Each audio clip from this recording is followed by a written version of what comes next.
Dear students, आज हम इस वीडियो में अंग्रेजी में नाम कैसे लिखें ये सीखेंगे। तो आओ शुरू करते हैं।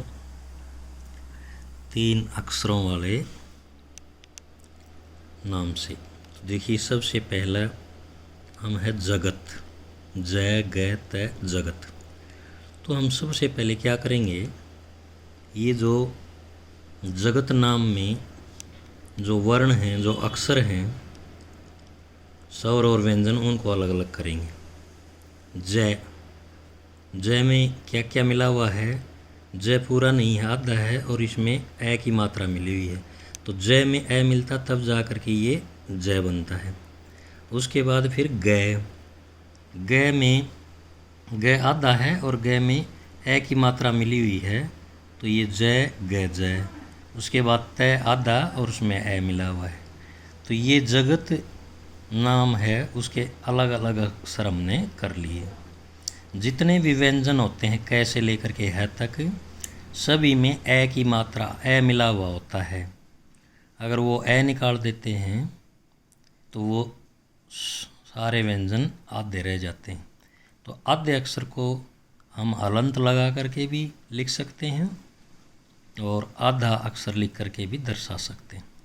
तो अब हम इसकी अंग्रेजी कैसे बनाएंगे? सबसे पहले हम जय की अंग्रेजी बनाएंगे। जय की अंग्रेजी किससे बनती है? जे से। जय की अंग्रेजी जे से। और जय में देखिए मात्रा किस चीज़ की है? ए की। तो ए की मात्रा अंग्रेजी में ए से लगती है। ए से ए की मात्रा भी लगती है, आ की भी लगती है, कहीं कहीं ए की मात्रा भी लगती है। तो जय की अंग्रेजी हो गई जय जमा ए, जय। उसके बाद गय, गय की अंग्रेजी किससे बनती है? जी से। गय की अंग्रेजी जी से। इस गय में किस चीज़ की मात्रा है? ए की। ए की मात्रा किससे लगती है? ए से। तो ये हो गया जी ए गय। उसके बाद तय, तय किससे बनता है? टी से। तय में भी ए की मात्रा मिली हुई है, लेकिन आखिरी अक्षर होने की वजह से हम इस टी के आगे हम ए की मात्रा नहीं लगाएंगे, क्योंकि अगर आप इसका उच्चारण अच्छे से बोल करके देखें तो आपको लगेगा कि तय में ए की बहुत ही कम साउंड आती है। जैसे जगत, जगत, जगत। अगर हम इसको ऐसे बोलें जगत, तब तय में ए की मात्रा आपको सुनाई देगी, नहीं तो जगत। यानी तय जल्दी ख़त्म हो जाता है। जल्दी ख़त्म हो जाता है इसका मतलब पूरा उसमें ए की मात्रा नहीं मिली। तो इस प्रकार हम उसमें ए की मात्रा नहीं लगाते। तो ये बन गई जगत की अंग्रेजी, जे ए जी ए टी, जगत। अभी हम 4 अक्षरों की अंग्रेजी बनाएंगे। 4 अक्षरों का शब्द है धनपत। ध न प त, धनपत। इस धनपत के भी हम अक्षर अलग अलग करेंगे, स्वर और व्यंजन। ध, ध आधा, इसमें ध में ए की मात्रा मिली हुई है, तो ध में से हमने व्यंजन और ये स्वर अलग कर दिए।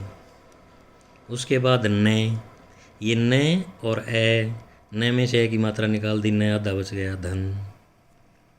फिर प, प में से ए निकाल दिया, तो प ए।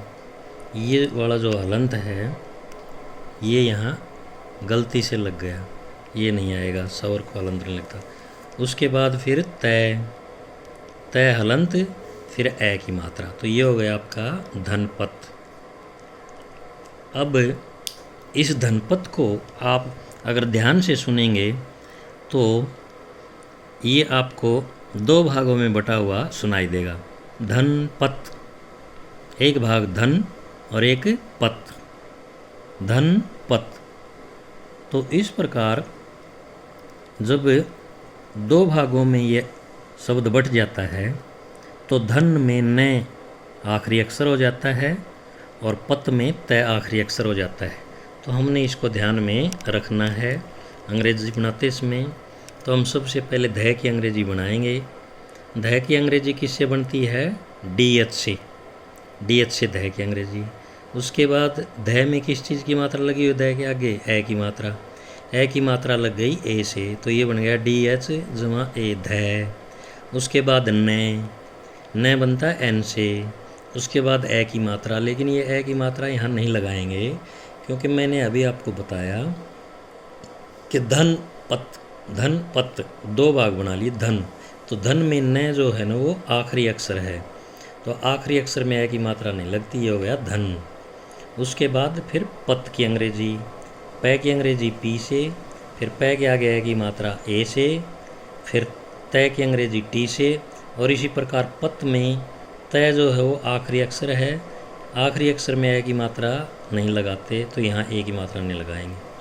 तो हमारे पास धनपत की अंग्रेजी ये हो गई धनपत, DHAN धन, PAT पत, धनपत। आगे और है 4 अक्षर का एक नाम दशरथ, इसके भी 2 भाग हैं, दशरथ। तो आओ इसके स्वर और व्यंजन अलग अलग करें। द आधा, द में से ए निकाल दिया, द आधा रह गया और ए पूरा, द जमा ए। फिर श दवा वाला श, इसमें से ए निकाल दिया, ए इधर आ गया तो आधा श बच गया, श जमा ए 10, ये बच गया 10। उसके बाद ये कोमा मैंने इसलिए लगाया है कि ये रथ से अलग कर दिया 10। फिर है रथ, रे जमा ए रे, फिर थ जमा ए थ, ये अलग अलग कर दिए। अब इसकी अंग्रेजी बनाएंगे हम। द किससे बनता है, डी से, द की अंग्रेजी क्या होती है, डी। फिर द में किस चीज़ की मात्रा है, द के आगे ए की मात्रा ए से लगती है, डी ए। उसके बाद दवे वाला से किससे बनता है, एस एच से, 10। फिर ये ए की मात्रा है, लेकिन ये ए की मात्रा यहाँ नहीं लगाएंगे क्योंकि 10 में से जो है ना आखिरी अक्षर है, तो DASH 10, ये बन गया 10 की अंग्रेजी। उसके बाद रे की अंग्रेजी आर, फिर रे में ए की मात्रा ए से रे। फिर थ की अंग्रेजी क्या होती है, TH से।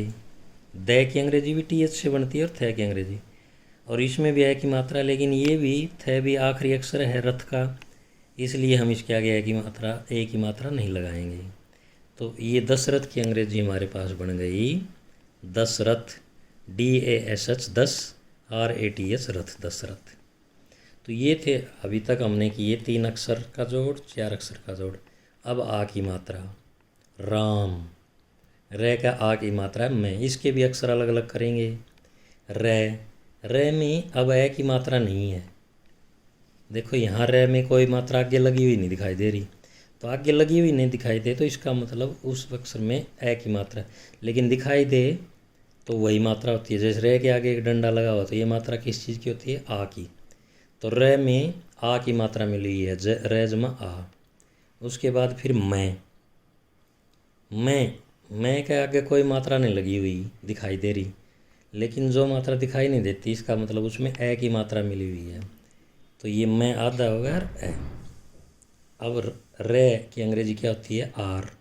फिर आ की अंग्रेजी ए से बनती है, ए की अंग्रेजी भी ए से बनती है और आ की भी, ए की मात्रा भी ए से लगती है और आ की मात्रा भी ए से, दोनों की मात्रा रा। फिर मैं किससे बनता है, एम से। मैं के आगे ए की मात्रा है, लेकिन आखिरी अक्षर होने की वजह से मैं का में ए की मात्रा नहीं लगाएंगे, तो राम की अंग्रेजी बन गई ये RAM राम, RAM राम। अब अगला नाम है बाला, इसमें भी आ की मात्रा, इसमें भी आ की मात्रा, तो स्वर व्यंजन अलग अलग करेंगे। बै जमा आ की मात्रा अलग कर दी, बा, बै जमा ए बा। फिर ले जमा आ ला, ले का आ की मात्रा ला। अब देखो बै किससे बनता है, बी से, बै की अंग्रेजी क्या होती है, बी। आ की मात्रा किससे लगती है, ए से, आ की अंग्रेजी क्या होती है, ए। ले किससे बनता है, एल से, और ले में मात्रा किस चीज़ की, आ की। आ की मात्रा लगानी पड़ती है, आ की मात्रा ए से, तो ये बन गया बाला। ए की मात्रा हो आखिरी अक्षर में तो वो नहीं लगाया करते, लेकिन ए को छोड़कर और कोई भी मात्रा हो वो लगानी पड़ती है। तो ले में आ की मात्रा है, ये ए से लगती है तो ये लगाएंगे, तो बाला की अंग्रेजी बन गई BALA बाला। अगला है रे चे ना रचना। अब इसके अक्षर अलग अलग करेंगे। रे में ए की मात्रा रे, फिर च में ए की मात्रा च, फिर न में आ की मात्रा ना, रचना। अब इसकी अंग्रेजी बनाएंगे। र की अंग्रेजी आर से, र में मात्रा कौन सी, ए की मात्रा ए से। फिर च किससे बनता है, सी एच से। सी एच के आगे, च के आगे मात्रा ए की मात्रा किससे लगती है, ए से। फिर न किससे, एन से। और न के आगे मात्रा आ की मात्रा किससे लगेगी, ए से, रचना। आ की मात्रा हो चाहे ए की मात्रा हो चाहे ओ की, वो लगानी पड़ती है। आखिरी में सिर्फ ए की मात्रा हो उसको छोड़ते हैं। तो ये बन गया रचना की अंग्रेजी, RACHANA, रचना। उसके बाद है कविता। कविता के अक्षर अलग अलग करेंगे। क जमा ए क। फिर वह में छोटी ई की मात्रा है, देखो ये रही छोटी ई की मात्रा। तो इसमें छोटी ई की मात्रा में है तो छोटी ई हो गया, वह जमा छोटी ई। फिर तय के आगे आ की मात्रा है तो ये आ लिख देता है, जमा आ। अब इसकी अंग्रेजी बनाएंगे हम। कैसे बना, के, ए की मात्रा ए से, के ए। फिर वह बनता है वी से, और वह में छोटी की मात्रा लगती है आई से, तो ये बन गया VI। फिर तय किससे बनता है, टी से। फिर आ की मात्रा ए से, तो ये बन गया कविता, KAVITA, कविता। तो ये कुछ नामों की अंग्रेजी आपको बने के दिखाई। अगले वीडियो में फिर और बनाएंगे आगे। आशा करते हैं आपको कुछ समझ आया होगा। इसको ध्यान से देखें और समझें।